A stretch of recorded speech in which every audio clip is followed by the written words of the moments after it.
A woman booked herself first class and her son economy, but their entire scam was exposed in front of everyone. The woman had been planning this seat grab since she booked her tickets 3 weeks ago. She'd deliberately purchased one first-class ticket for herself and an economy ticket for her son. But really, Diane had read about this technique in her mommy Facebook group. Book economy for the kid, then guilt someone into switching. You save $4,000 and still get both seats up front. Her friend Louise had done it on 3 different flights. Works every time, Louise had posted. Just pick someone traveling alone and make them feel like a monster for not helping a child. Diane had even practiced her speech in the mirror, perfecting the exact quiver in her voice when she'd mention her son's anxiety. The flight from Miami to Seattle was full. Diane boarded first with her son Aiden, who was 12, but she'd told the gate agent he was 8 to get early boarding. She settled into 2A while scanning first class for her target. That's when she saw me in 3B. Traveling alone, working on my laptop, no wedding ring. Perfect. She sent Aiden to the economy with clear instructions.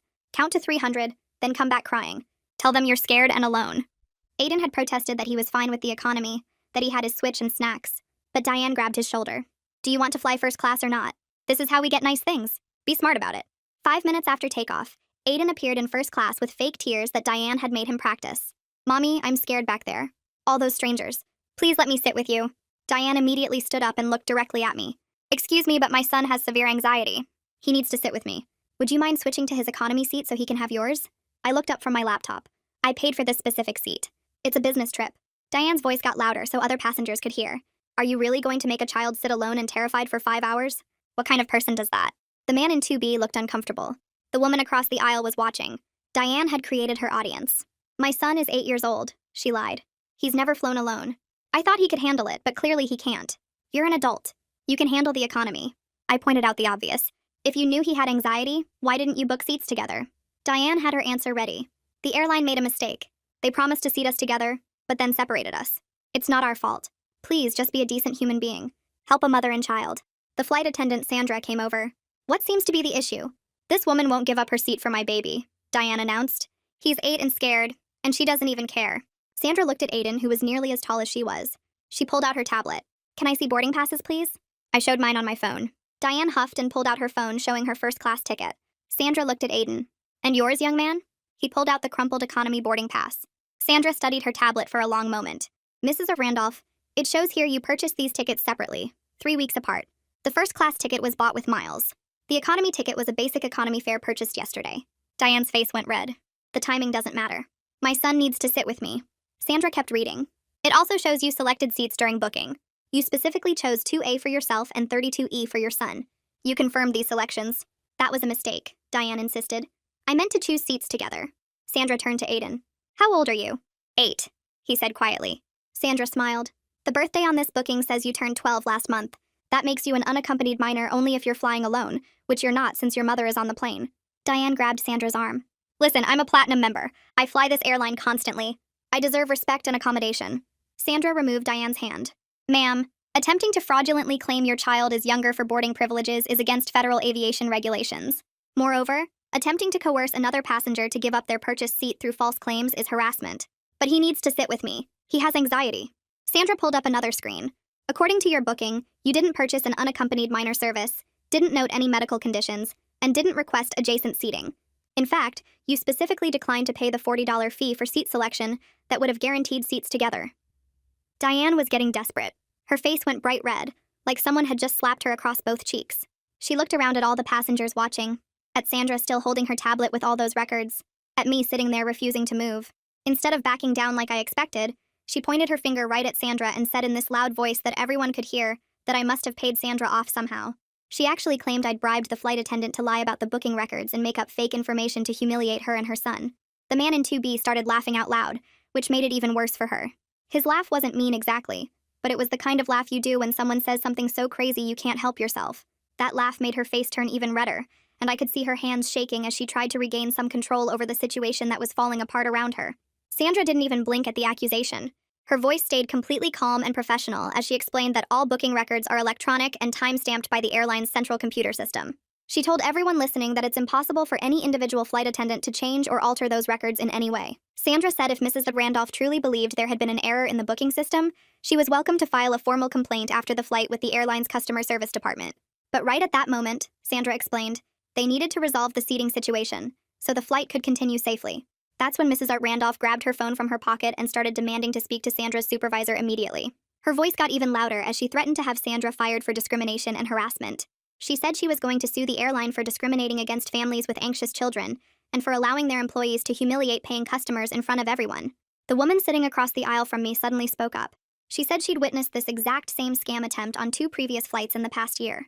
She explained how parents would book themselves in premium seats and put their kids in economy, then guilt-trip solo travelers into switching by claiming the airline made a mistake or the child had special needs.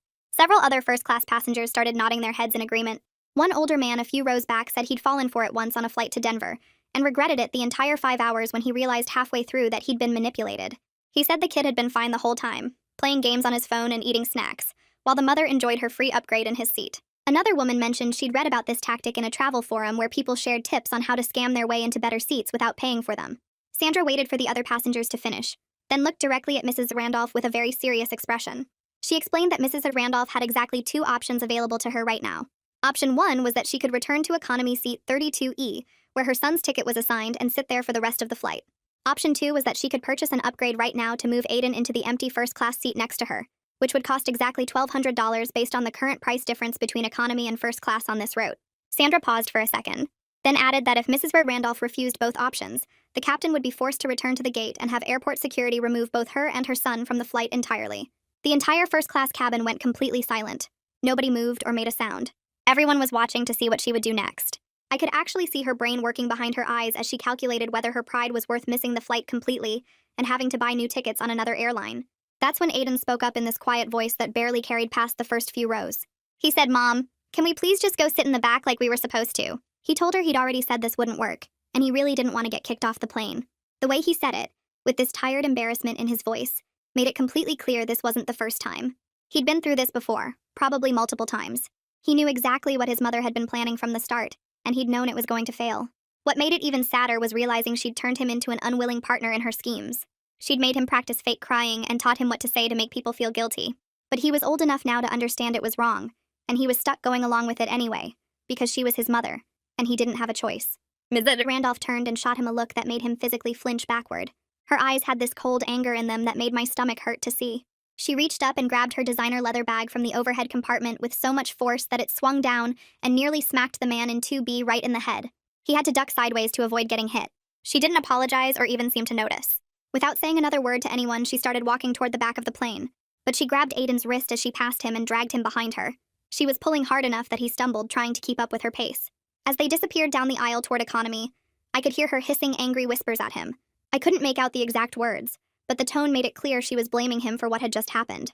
The first-class cabin stayed quiet for about 10 seconds after they left. Then everyone started talking at once. The conversations were all quiet and respectful, but there was this shared sense of disbelief at what we'd all just witnessed. The man in 2B turned around and started telling the people behind him about another entitled passenger incident he'd seen last month. The woman across the aisle was shaking her head and talking to her husband about how some people have absolutely no shame. Other passengers were pulling out their phones, probably to text their friends about the crazy scene they'd just witnessed on their flight. I felt this wave of relief wash over me that I'd stood my ground and hadn't given in to the pressure and manipulation. But at the same time, I felt genuinely worried about Aiden. He clearly hadn't wanted any part of his mother's scam, and now he was probably getting blamed for its failure. I kept thinking about that angry look she'd given him, and the way she'd grabbed his wrist, and I wondered if this was what his life was like all the time.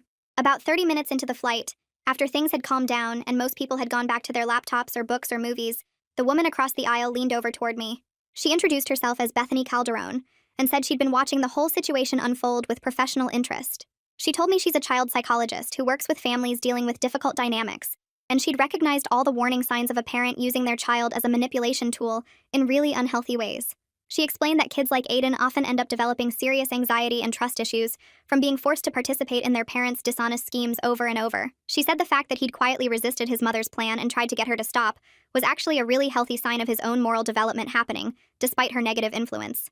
Bethany mentioned she sees cases like this more often than people would think, where kids are taught that lying and manipulating others is just how you get what you want in life. Sandra came by during drink service and stopped at my seat. She leaned down and quietly thanked me for not giving in to the pressure back there. She explained that these seat scam attempts have become so common in the past few years that flight attendants now receive specific training on exactly how to handle them. Airlines have had to create whole protocols and procedures because it was happening on so many flights. Sandra told me that some passengers attempt the same manipulation on literally every single flight they take. moving from airline to airline once they get caught too many times on one carrier. She pulled out her tablet again and showed me Mrs. Randolph's booking history. The pattern was right there in the records showing she'd tried similar tactics on at least 6 previous flights in just the past year alone. That's why Sandra had recognized what was happening so quickly and knew exactly how to respond. About 90 minutes into the flight, I needed to use the bathroom. The one in first class had someone in it, so I walked back through the curtain into economy to find an available one. That's when I spotted them in their assigned seats near the back of the plane in row 32. Aiden had his headphones on and was staring out the window with this miserable expression on his face. He wasn't looking at his phone or his Switch or anything, just staring out at the clouds with that sad, defeated look that kids get when they're in trouble for something that wasn't really their fault. Mrs. Randolph was in the seat next to him, angrily typing on her phone with her thumbs moving fast across the screen. I could see from the way she was typing, all aggressive and forceful, that she was probably writing complaint emails to the airline right now. She was most likely describing how she'd been mistreated and humiliated by the crew, leaving out all the parts about her lies and manipulation, and making herself sound like an innocent victim of discrimination. I walked back down the aisle toward first class, still processing what I'd just seen in economy. Aiden's eyes met mine for just a second. His mother had her face buried in her phone screen, typing furiously with both thumbs. He mouthed something to me. "I'm sorry." The words were silent but completely clear. My chest tightened unexpectedly. This kid was apologizing to me for his mother's behavior, like he was somehow responsible for her choices. I gave him a small nod and mouthed back, "Not your fault." The relief that washed over his face was immediate and heartbreaking. He managed a tiny smile before quickly looking away as his mother glanced up from her phone. I continued walking back to my seat, that brief exchange replaying in my mind. When I settled back into 3B, I couldn't shake the image of Aiden's face, that look of genuine embarrassment and shame. He knew exactly what his mother had tried to do. He understood it was wrong. The realization sat heavy in my stomach. This wasn't the first time she'd pulled something like this, and it probably wouldn't be the last. Bethany looked over from across the aisle. She must have noticed something in my expression. "Everything okay?" I nodded, but found myself telling her about what just happened, about Aiden's silent apology, about the look on his face. Bethany's professional demeanor shifted slightly. She leaned closer, keeping her voice low. "That's actually a really important sign. Kids in these situations often feel responsible for their parents' manipulative behavior. They desperately want to distance themselves from it, but they're trapped." She paused, choosing her words carefully. "The fact that he apologized to you means he's aware his mother's actions are wrong. That's his own moral compass developing despite her influence. But it also means he's probably carrying a lot of guilt and shame that isn't his to carry." About 20 minutes later, I was working on my laptop when movement in my peripheral vision caught my attention. Diane had appeared in first class. Her face was set in angry determination as she marched straight toward the front row. I realized with a jolt that Aiden was sitting in the empty seat next to Bethany. He must have come forward while his mother was in the bathroom. Diane grabbed his arm and yanked him out of the seat with enough force that he stumbled. Her voice carried through the cabin, loud and sharp. "What are you doing up here bothering these nice people who already made it clear they don't care about our family?" The passive aggression dripped from every word. She was trying to make us feel guilty, trying to paint Aiden as the problem while simultaneously making herself the victim. Aiden's face went red. Several passengers looked up from their devices and books. Bethany's voice cut through the tension, calm and measured. Aiden wasn't bothering anyone. He was actually being remarkably polite and mature. Diane's mouth opened, clearly ready to argue, but she seemed caught off guard. She'd obviously expected us to agree with her, to validate her anger at her son. The man in 2B turned in his seat. "Aiden is welcome in first class anytime as a guest, unlike certain other people." His emphasis on the last 3 words was unmistakable. Several passengers around us murmured agreement. One woman nodded firmly. Another man said something quietly to his seatmate that made them both look at Diane with obvious disapproval. Diane's face turned that familiar shade of red again. She opened her mouth, closed it, then grabbed Aiden's wrist and dragged him back down the aisle toward economy. I watched them go, seeing Aiden's shoulders hunched in embarrassment. The captain's voice came over the intercom announcing our descent into Seattle. I found myself staring at the back of the plane, watching the curtain that separated first class from economy. Diane would tell this story completely differently to her friends. She'd paint herself as the victim of cruel passengers and power-hungry flight attendants. She'd probably leave out the part about lying about Aiden's age. She'd definitely leave out the part about deliberately booking separate seats to save money. She'd make herself sound like a loving mother just trying to care for her anxious child. But I kept thinking about Aiden, about that apologetic look on his face, about how aware he clearly was that his mother's behavior wasn't normal or acceptable. Maybe seeing her manipulation fail so publicly would help him recognize that what she does is wrong. Maybe it would help him understand that he doesn't have to follow her example. Even if he couldn't escape it yet, maybe someday he'd remember this flight and make different choices. The plane touched down with a slight bump. Passengers immediately started unbuckling seatbelts and reaching for overhead compartments despite the flight attendant's reminder to remain seated. I gathered my laptop and bag, moving slowly. That's when I saw Diane rushing past my row toward the exit. She had her phone pressed to her ear, talking loudly enough for everyone to hear. "Yes, I need to file a formal complaint. The treatment I received was completely unacceptable. Discriminatory." My realization hit instantly. She was absolutely going to try to get Sandra in trouble. She was going to lie to customer service just like she'd lied to the passengers. She was going to twist the whole story to make herself look innocent. I made a quick decision. Instead of deplaning immediately, I waited near my seat until Sandra came down the aisle. I told her I'd be happy to provide a witness statement if she needed one. Sandra's expression shifted from professional politeness to genuine gratitude. That would actually be really helpful. These complaints get taken seriously even when they're clearly false, and having passenger witnesses makes all the difference. We walked off the plane together, making our way up the jetway. Sure enough, when we reached the gate area, Diane was already at the podium. A tired-looking woman in an airline uniform stood behind the counter, listening with the practiced patience of someone who'd heard similar complaints 1,000 times before. Her name tag read, Mullen. Diane's voice carried across the waiting area. The flight attendant was incredibly rude to me and my son. She humiliated us in front of other passengers. She refused to help when my child was in distress. Mullen looked up as we approached. Her eyes flicked from Sandra to me. Were you on this flight? I nodded and stepped forward. So did Bethany, who'd been walking behind us. The man from 2B appeared as well, along with another passenger I recognized from first class. All of us ready to explain exactly what happened. Diane's face went pale as she realized multiple passengers were about to contradict her story. Mullen's fingers moved across her keyboard. Let me pull up the booking records. The screen reflected in her glasses as she scrolled through information. Her expression remained neutral, but I saw her eyebrows raise slightly. Mrs. Randolph, I'm seeing the same pattern here that the flight attendant noted. Separate ticket purchases, deliberate seat selections, declined seat selection fees. Mullen's voice remained professional but firm. Your platinum status is being flagged for review. We've received multiple reports over the past year of attempted seat scams and passenger harassment. You'll receive a formal letter from our customer relations department within 10 business days. Diane tried to interrupt, but Mullen held up one hand. Ma'am, manipulating other passengers and filing false complaints against crew members are both violations of our terms of service. This is being documented in your passenger record. Diane's mouth opened and closed. She looked at each of us, searching for sympathy or support. She found none. Finally, she grabbed her carry-on bag and stalked toward the exit without another word. I headed down to baggage claim, feeling oddly drained. The carousel was just starting to move when Sandra appeared next to me. Thank you again for speaking up at the gate. Passenger witnesses make all the difference in these cases. The airline takes complaints seriously even when they're obviously false, so having multiple people willing to verify what actually happened really matters. I asked if she dealt with situations like this often. She laughed, but it wasn't a happy sound. At least once a month. Sometimes more. People read about these seat scam techniques online and think they're clever. They don't realize flight attendants have seen it all before. We have specific training now on how to handle these situations because they became so common. She shook her head. The worst part is the kids. They know what their parents are doing is wrong, but they can't do anything about it. I thought about Aiden's face again. That silent apology. That look of shame that no 12-year-old should have to carry. My luggage appeared on the carousel and I grabbed it before heading outside to find a ride. The night air felt cool after the recycled airplane atmosphere. I pulled out my phone and requested a car, watching the little icon move closer on the map. A silver sedan pulled up 3 minutes later, and the driver helped me load my bag into the trunk.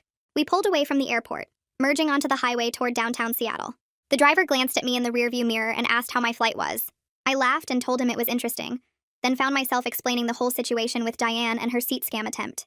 He shook his head and chuckled, saying he sees that kind of entitled behavior constantly in his job too. People try to manipulate their way to special treatment all the time, claiming they need to go somewhere urgently or deserve a discount for some made-up reason. We talked about how standing up to it feels good in the moment, but probably doesn't actually change the people doing it.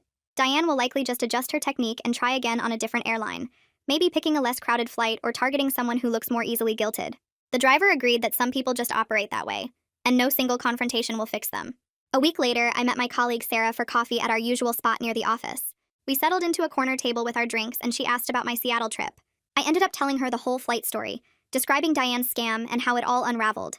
Sarah listened quietly, then asked if I felt bad about how things turned out for Diane and Aiden. I thought about it for a moment before answering. I explained that I feel satisfied about maintaining my boundaries and not rewarding manipulative behavior.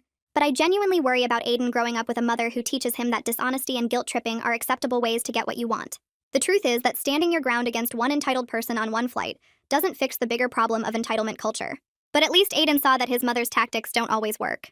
Maybe that small lesson will matter to him someday.